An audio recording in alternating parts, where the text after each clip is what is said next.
জীবন দিব নে জীবন নিব এই ঔষধে মৰিগাঁৱত সংঘটিত হৈছে ভয়ংকৰ ঘটনা মানৱ জীৱনক লৈ হেতালি একাংশৰ মৰিগাঁৱত শিশুৰ জীৱনক লৈ হেতালি খেলিছে একাংশ ফাৰ্মাচীয়ে চিকিৎসকে পৰামৰ্শ দিয়া ঔষধৰ সলনি কি ঔষধ দিছে দেখিলে আচৰিত হ'ব আপুনি দেখাত প্ৰায় একেই কিন্তু নাম বেলেগ বেলেগ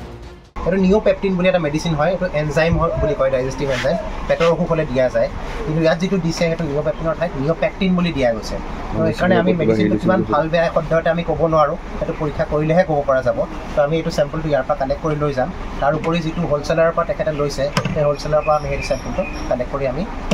যিখিনি লেবছ আছে সেই লেবছৰ পৰা এইখন মৰিগাঁও অসামৰিক চিকিৎসালয়ৰ সন্মুখত থকা JR মেডিকেল নামৰ ফাৰ্মাচী ফাৰ্মাচীখনৰ পৰা দেওবাৰে বিয়লি চিকিৎসকৰ পৰামৰ্শ অনুসৰি এও নিজৰ 4 বছৰীয়া শিশুৰ বাবে ক্ৰয় কৰিছিল এই ঔষধটো কিন্তু ফাৰ্মাচীখনে নিজৰ ইচ্ছা অনুসৰি দেখাত একেই কিন্তু অন্য এবিধ ঔষধ দি পঠালে এটা মেডিচিন লৈছিল মই সন্ধিয়া 6 মান বজাত মেডিচিনটো যেটো আছিল এটো আছিল নিওপেকটিন তেওঁলোকে দিছে মোক নিওপেকটিন দিলে আৰু যেটো মেডিচিন দিছে অৰিজিনাল লগত কভাৰৱেকে আপোনাৰ বেকগ্ৰাউণ্ড সব একে খালি তাত স্পেলিং অলপ ভুল এটো ভুচিমালটা দিছে মোক যেটো মানে বেলেগ ফাৰ্মাসীত দেখাইছো এইটো ঔষধ তাত পোৱাই নাই ডুপ্লিকেটটো অৰিজিনালটো সব তাতে আছে আৰু মই নেটতো সাৰ্চ কৰিছো এই নামৰ ঔষধ নেটতে নাই নেটত কিন্তু অৰিজিনালটো নামটো যদি মাইটো ওলাই আহে ঔষধৰ ওপৰত সন্দেহ উপজাত ব্যক্তিজনে নিজাববীয়াকৈ ঔষধটোৰ তথ্য বিচাৰিবলৈ আৰম্ভ কৰিলে কিন্তু লাভ নকৰিলে কোনো ধৰণৰ তথ্য ইয়াৰ পাছতে মৰিগাঁও জিলা স্বাস্থ্য বিভাগৰ যুটীয়া সঞ্চালকৰ লগতে ড্ৰাগছ ইন্সপেক্টৰৰ লগত যোগাযোগ কৰে পৰিয়ালটোৱে আৰু পৰৱৰ্তী সময়ত ড্ৰাগছ ইন্সপেক্টৰে ফাৰ্মাচীখনত তদন্ত আৰম্ভ কৰে আৰু ঔষধৰ নমুনা সংগ্ৰহ কৰে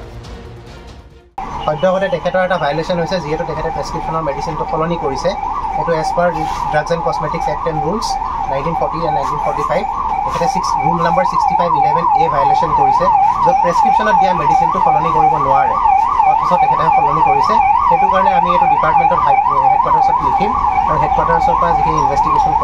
কৰি মেলি সেইটো তাৰ পৰা ফলাফলটো ঘোষণা কৰা হ'ব হেডকোৱাৰ্টাৰৰ পৰা তদন্ত কৰিলে যিহেতু তেখেতৰ ভায়োলেশ্যনটো কৰিছে as per drugs and cosmetics act and rules কৰিছে তো তেখেতৰ মতে তেখেতৰ ছাছপেনশ্যন হোৱাৰ সম্ভাৱনা আছে